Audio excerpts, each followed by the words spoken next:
Howdy folks, Adam here with B&S Meats, and today we are making sourdough.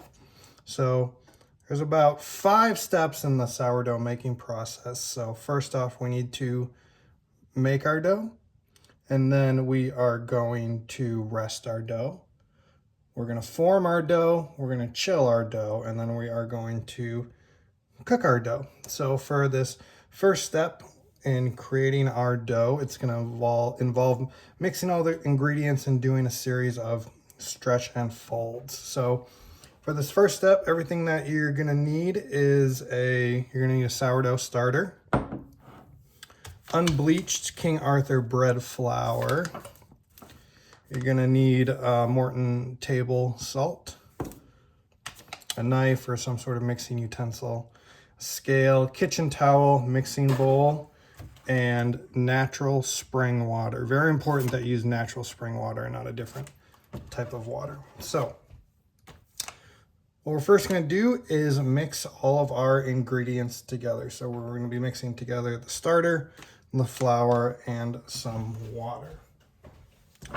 So it's very important that we measure out all of these ingredients. And we need a scale in order to do that. If you don't use a scale, it's still possible, but it's just not quite as accurate. In this video, you're probably not going to be able to see the measurements on the scale, but I promise you they are correct.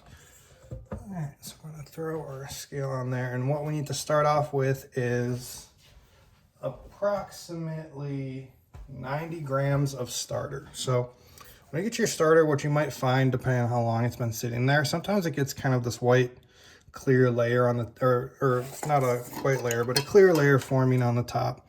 You can kind of see it in this video here. And all we're going to do is start by mixing that into the starter. All right, so I got that all mixed in. And now what we're going to do is measure out 90 grams. If you don't have a kitchen scale, you can get them at any box store. So we're going to start out, we're going to pour 90 grams of starter into here.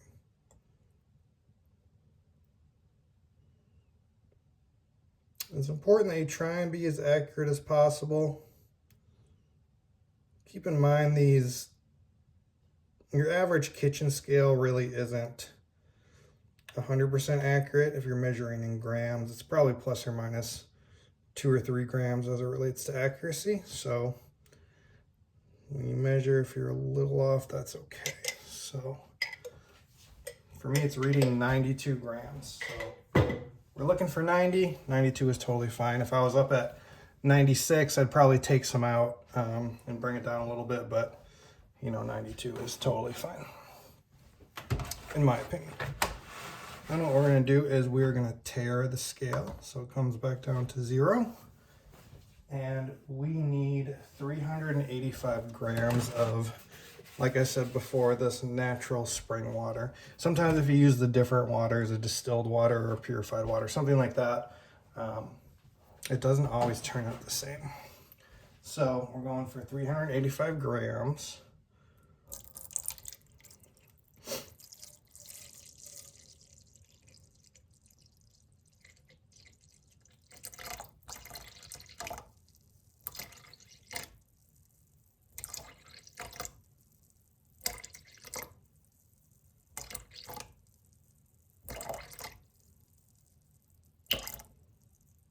So we're at 386. In my opinion, that is good enough. Like I said, as long as you're in at least a couple grams, I've never had any issues with it. Now that we've got our starter and our water in the same bowl, we're just gonna mix it a little bit. This little mix. Perfect. Now what we need is 520 grams of this unbleached bread flour. Now, you can also put a little bit of wheat flour in there, as long as it comes out to 520 total grams of flour. Adding a little wheat flour is going to give it a little bit more of like a nutty flavor. So if you've ever had sourdough and you cut in there and it's got maybe more of a brown tint to it than a white tint, it's probably got some of that wheat flour in there. So it's up to you if you want to put a little bit in there or not. If you do, I'd probably say maybe make about 100 grams of that 520 measured out in wheat flour. But for me, I prefer just all of it being the unbleached regular bread flour. So we're going to tare our scale again, and we are looking for 520 grams.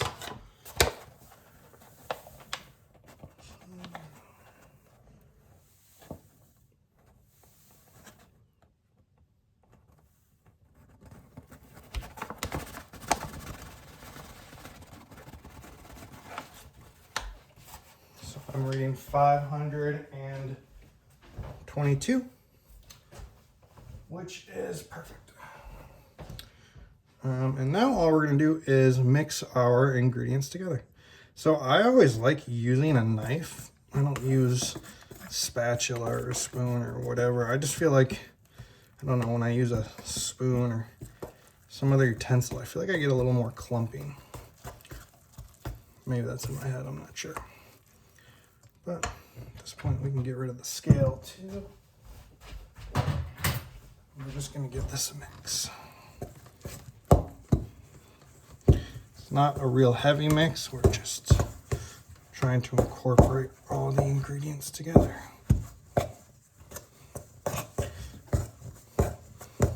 So I normally mix it until it's in a bit of a ball. Like this. Kind of roll it around, get some of the stuff off the sides and the bottom.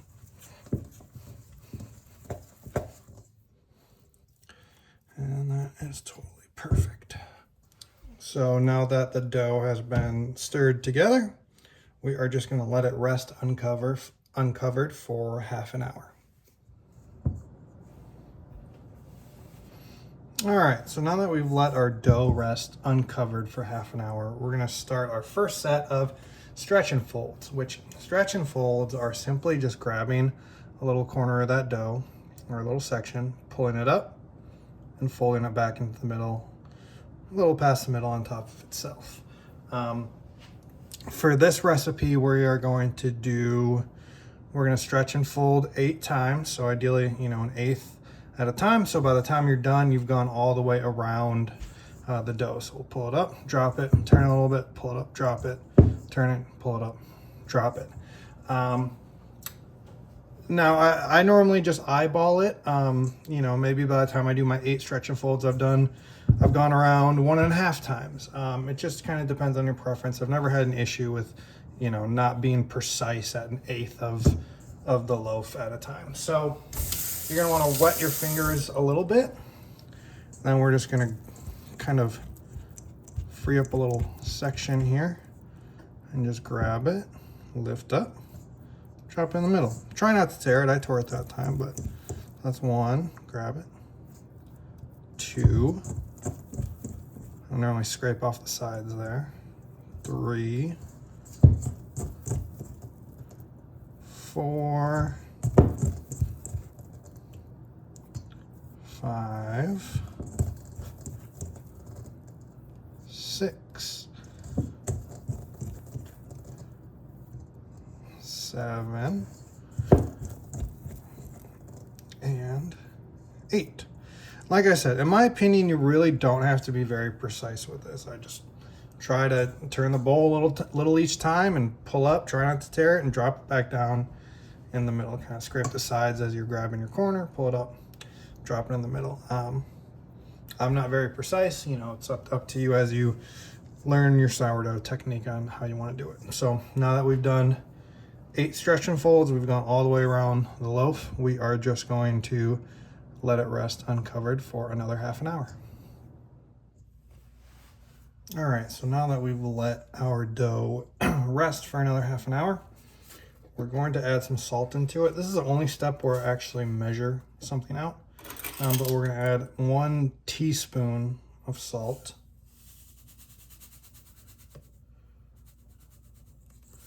We're going to take 1 teaspoon of salt, and we're just going to sprinkle it over the top here.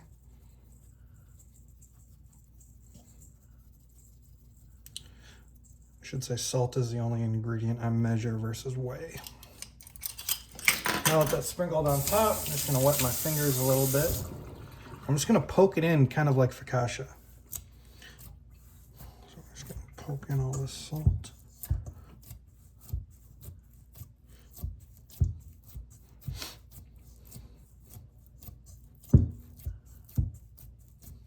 So that's poked in, we're gonna do another set of 8 stretch and folds. So just like the last step, an eighth at a time, we're gonna pull up, stretch a little bit, and set it back down into the middle.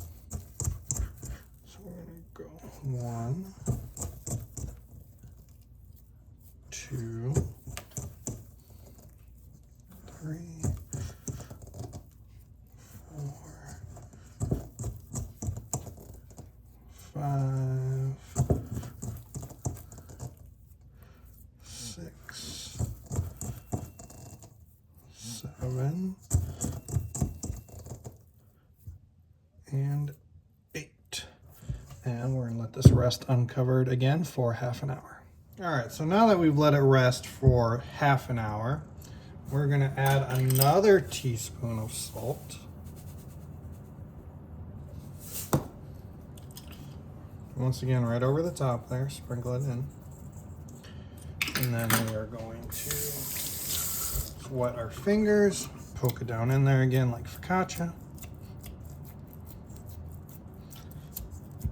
Probably gonna notice some moisture in that dough because the salt pulls out that moisture. And another series of 8 stretch and folds. So I'm gonna go 1, 2, 3, 4, 5, 6,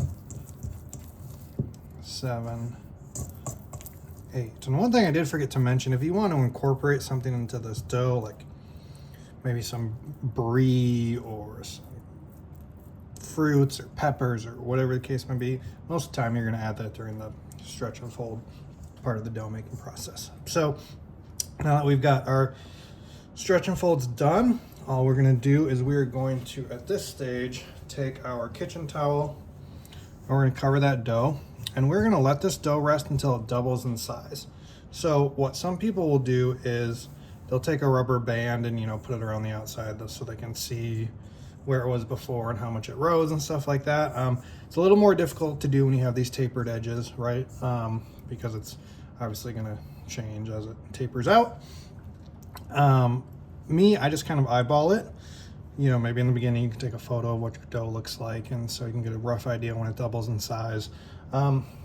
Sometimes it'll do more than double in size, which is okay. It just gets a little more difficult to work with. But it'll take anywhere from, in my experience, like 4 to 8 hours, depending on the temperature inside your house. And so if it's a little colder inside your house, what I would suggest doing is covering it up, putting it in your oven, and turning on the oven light. And that way it'll be a little bit warmer of an environment. But obviously the colder it is, the longer it's going to take to rise. And you're looking for roughly double in size. What you can also do sometimes, if you don't have a full day to devote to making your bread, I'll do all the steps up to this point before I go to work in the morning, and then I'll let it rise while I'm at work. And normally by the time I come back, it will be at least doubled in size, sometimes a little more, but like I said, if it goes a little more, it just gets a little bit harder to work with, which is okay. So we're gonna cover this up, and we'll be back when it doubles in size. All right, so in this step, we are going to form our dough. So what you need is obviously your dough, another bowl. If you have like a special sourdough bowl, this is where you'd use that. Just our flour again, and optional, but I like to have a little bit of cornmeal, a little yellow cornmeal. So what we are first going to do is we're just going to take a clean surface and we're going to lay out some flour. Lay out a nice big section of flour. You can use a cutting board if you don't want to use your countertops, but I feel like countertops do the best when it comes to not sticking. Sometimes cutting boards can stick pretty good. All right, so we got a nice big there.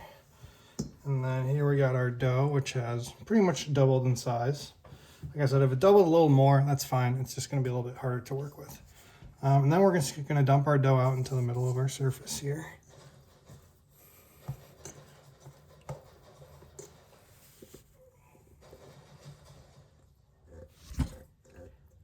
Right. Dump it out. It should kind of come out in one big thing.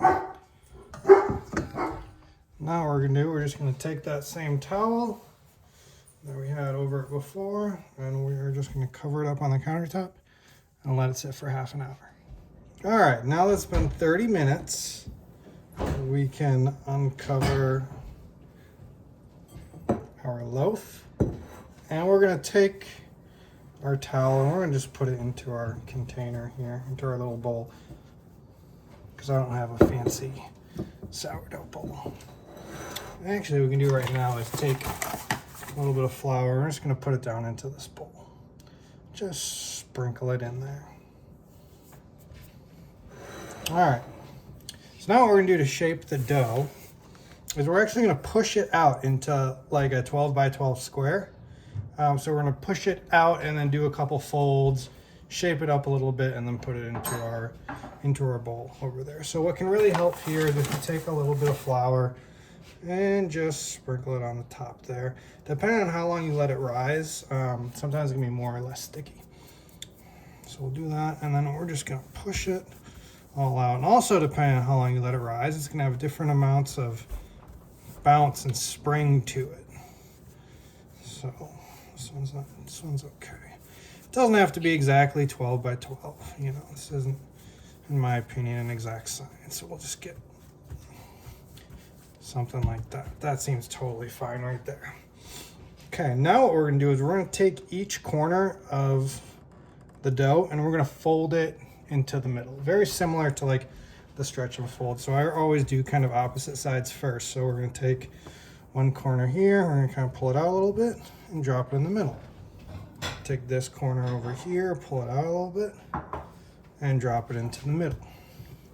This corner right here, stretch it a little bit into the middle, and this, even though it doesn't look like it, corner, stretch into the middle. Now we're going to do the exact same thing with all the other corners. So we'll take a corner, stretch it in the middle, take a corner, stretch it into the middle, take a corner, stretch it into the middle, take a corner, stretch it into the middle. And now what we have here is essentially the bottom of our loaf. I'm going to add a little flour onto this. And what we're going to do is actually turn this over. So we're going to take this and turn it over. And now what we're going to do is we need to create some tension on the dough. And we're making the dough ball here. So what this action is going to look like is we're going to kind of cup the bottom of the dough, move it around, and let our hands kind of come closer and closer together. And we're going to turn it a little bit, come closer and closer together. So kind of just cup our hands, move it around, and bring our hands together, creating tension on the dough ball.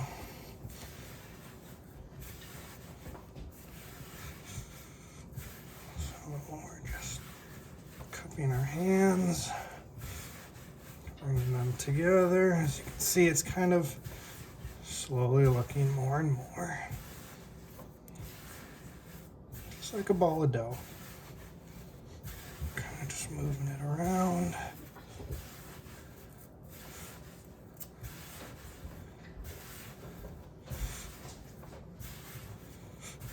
Now this one, I probably should have let it rise a little more so I could have stretched it out a little bit, but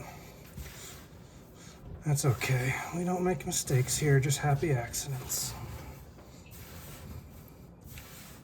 All right, now we're going to take our little container here. And I like to do one more and get my hands up under there, and I got it. Now we're going to turn it over. Splat right into our bowl. So this is the bottom of the loaf here. And then what I like to do is, if I can find where to put it, oh, there it is. Take a little bit of cornmeal. This is optional, but take a bit of cornmeal and sprinkle it onto here. I kind of like, I feel like it helps prevent the bottom from burning a little bit, and it gives it that little cornmeal crust on the bottom. All right, so there's that. And now what we're gonna do is just kind of fold this up like here, and we're gonna put it into the fridge for anywhere from 2 hours to overnight. So it's up to you, whatever works best in your schedule. 2 hours, anywhere from 2 hours to overnight, and then after that, we are gonna throw it in the oven. All right, so now that our dough has chilled for at least 2 hours, all the way up to overnight, depending on how you want to do it, we're gonna get our Dutch oven ready for cooking. So what I do is I put the racks on the lowest, and I make sure to put a sheet pan underneath the Dutch oven. It can kind of help with controlling potential burning of the bottom, which is a very common occurrence when making sourdough. So go ahead and put an empty Dutch oven into the oven with the top on, and set your oven to 450. My oven does 450. Some people do 500. Just depends on how hot your oven runs. And let it sit in there for at least 45 minutes or so. All right, so now that our Dutch oven has been heated up, we are ready to start making the loaf. So we're gonna take our chilled dough here, and we've also got a piece of parchment paper and a razor blade for scoring the dough. You can get these off Amazon, they're super cheap. You can also get the actual tool. I actually prefer just using holding the blades themselves. So what we're gonna do is we're gonna take our dough here, and this was a chill of 3 hours, I believe. And you're just going to take your parchment, lay it over top, and I'm going to flip it over. And I'm going to drop this right into the heated Dutch oven. Move this over so you can see it a little better.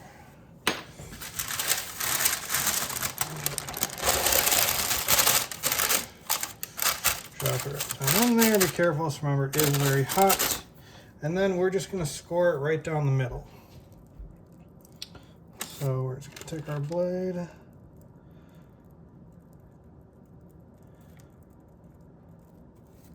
Score it right down the middle like so. Now, with this particular recipe,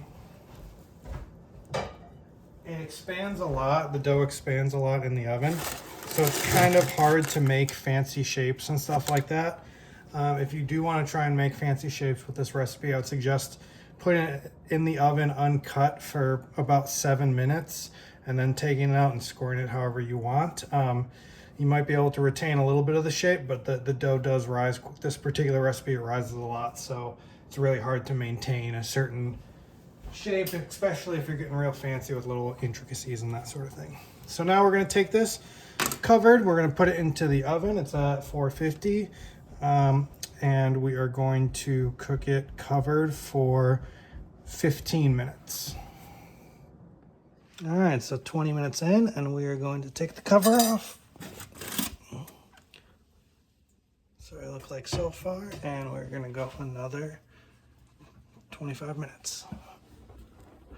All right, so here we are 25 minutes later with the finished loaf. You're going to want to get this out of the Dutch oven as soon as possible, after you take it out of the oven, obviously.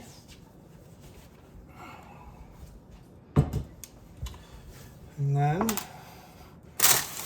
you're going to want to let this loaf rest for probably, let's say an hour, hour and a half at least before you even consider cutting it into it. I would say potentially even longer than that. Obviously there's still a lot of heat on the inside. It's still cooking on the inside and all that good stuff. So there you have it. That's kind of the start to finish of making your sourdough loaf. And like I said before, you're really gonna have to experiment with some of the steps and make it your own. The cook time is it's, you know, really depends on the oven that you have and what kind of temperatures you get. So, you know, today I had it at 20 minutes covered, 25 minutes uncovered. But maybe with your oven it needs 15 minutes covered and 15 minutes uncovered, or 30 minutes covered and 15 uncovered. Maybe you like different, you know, the top to be a little bit more done and the bottom less done. You're gonna have to play with your times a little bit. But hopefully this video helps you feel comfortable getting into making your own sourdough, and you can take it from there and make it as intricate or as simple as you want it to be. So thanks so much for watching.